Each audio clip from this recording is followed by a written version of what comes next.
milli görüş zihniyetinde olduğunu bütün dünyaya haykırmaktır.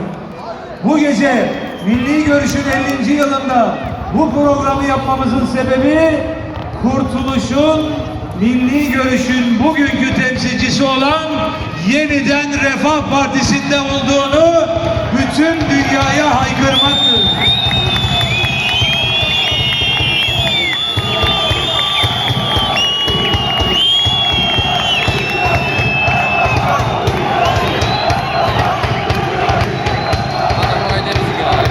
Sizlerin de çok iyi bildiği gibi yıllardır bazıları gafletinden, bazıları da maksatlı olarak milli görüşün devri bitti, milli görüş devri kapandı, milli görüşün modası geçti diyorlar.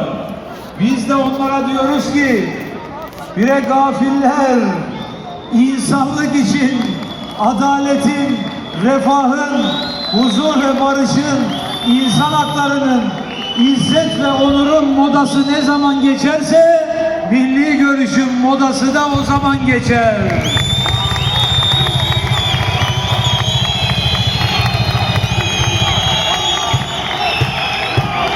Ne demek bu sözün manası? Milli görüşün modası kıyamete kadar geçmeyecek.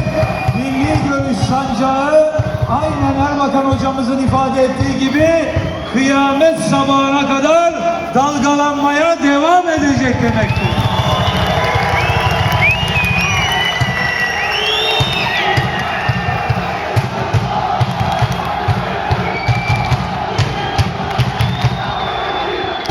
Cenab-ı Allah tüm insanlığın dünya ve ahiret selameti için yürümekte olduğumuz bu yolun sonunda bizleri en büyük zaferlere, en büyük muvaffakiyetlere ulaştırsın.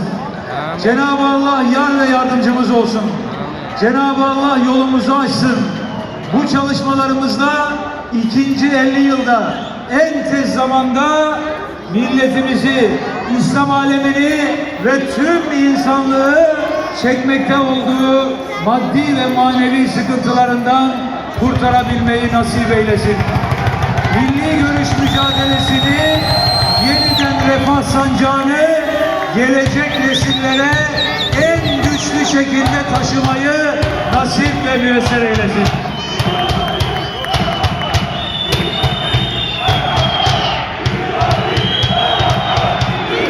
Allah sizlerden razı olsun. Ayaklarınıza sağlık, ellerinize sağlık, ağzınıza sağlık, yüreğinize sağlık. Cenab-ı Allah bu dava yolunda birlikteliğimizi, heyecanımızı daim kılsın inşallah.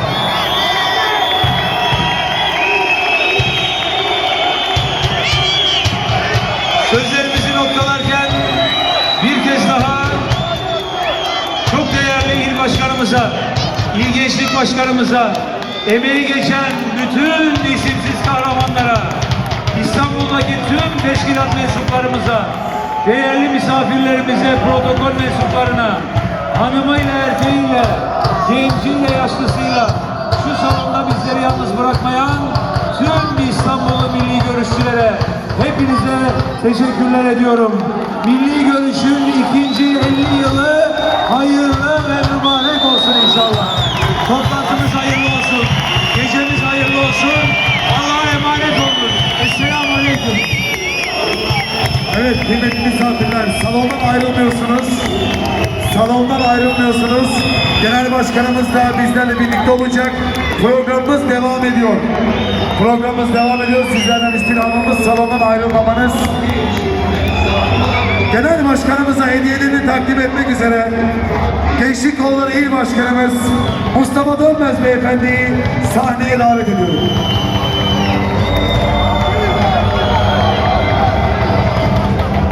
Türkiye hükümetinin gelecek prezident saylavına katlaşan Fatih Erbakan'ın toplantısındayız inşallah. Fatih Erbakan Refah Partisi'nin Ve yine hediyelerini takdim etmek üzere 2023'te Hanım Kolları İl Başkanımız Kadriye Dayı hanımefendiyi sahneye davet ediyorum.